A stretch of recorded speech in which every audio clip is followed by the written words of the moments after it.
ఈ రోజు మనం చాలా టేస్టీగా సింపుల్ స్టైల్లో రొయ్యల కర్రీ చేసుకుంటున్నాం. ఇంట్లో ఉన్న ఇంగ్రీడియంట్స్ తోనే సూపర్ రుచి వస్తుంది. స్టెప్ బై స్టెప్ ఎలా చేయాలో ఫుల్ వీడియో పూర్తిగా చూడండి ఫ్రెండ్స్, అప్పుడే అర్థమవుతుంది. ముందుగా ఎండు రొయ్యల్ని ఇలా తలలు తోకలు తీసేయాలండి. ఇలా క్లీన్ చేసి పెట్టుకోవాలి. చూడండి ఫ్రెండ్స్, ఈ విధంగా క్లీన్ చేసి పెట్టుకున్నాను. ఇప్పుడు స్టవ్ పైన ప్యాన్ పెట్టేసి 1 స్పూన్ ఆయిల్ వేసుకోవాలి.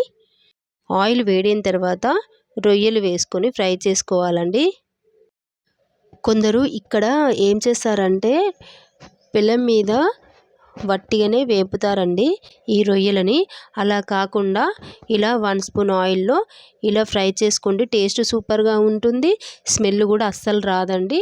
ఒక్కసారి కొత్తగా ట్రై చేయండి ఫ్రెండ్స్, మీకే అర్థమవుతుంది. ఇప్పుడు వేగిన తర్వాత ప్లేట్లో వేసుకోవాలి.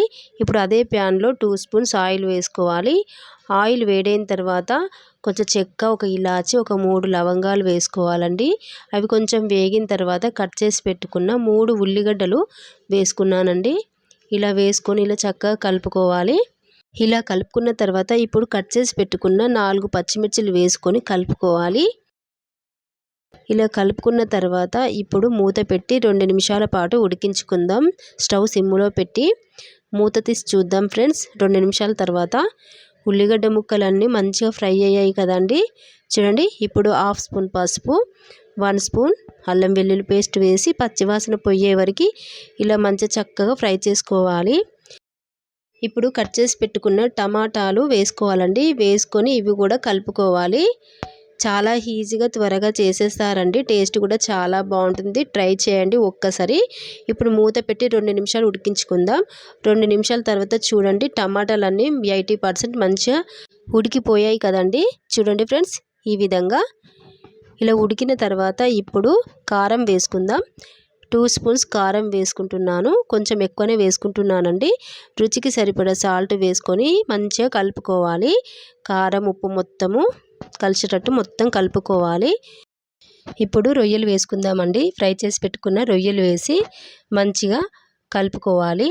చూడండి ఫ్రెండ్స్, ఈ విధంగా ఇలా కలుపుకున్న తర్వాత స్టవ్ సిమ్లో పెట్టి 1 నిమిషం పాటు ఉడికించుకుందాం. మూత పెట్టి ఒక్కసారి ట్రై చేయండి, టేస్ట్ చాలా బాగుంటుంది. ఇప్పుడు మూత తీసి చూద్దాం. ఇప్పుడు ఇలా ఒక్కసారి కలుపుకోవాలి.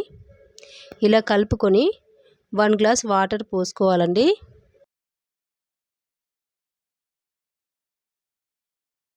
ఇలా వాటర్ పోసుకొని కలుపుకోవాలి.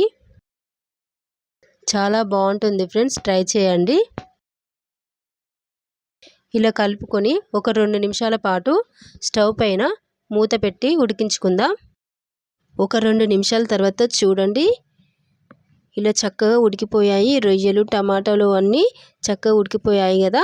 ఇప్పుడు ఇలా కలుపుకోవాలి. ఇలా మంచిగా కలుపుకున్న తర్వాత ఇప్పుడు గరం మసాలా వేసుకుందామండి. ఇలా వేసి కలుపుకుందాం.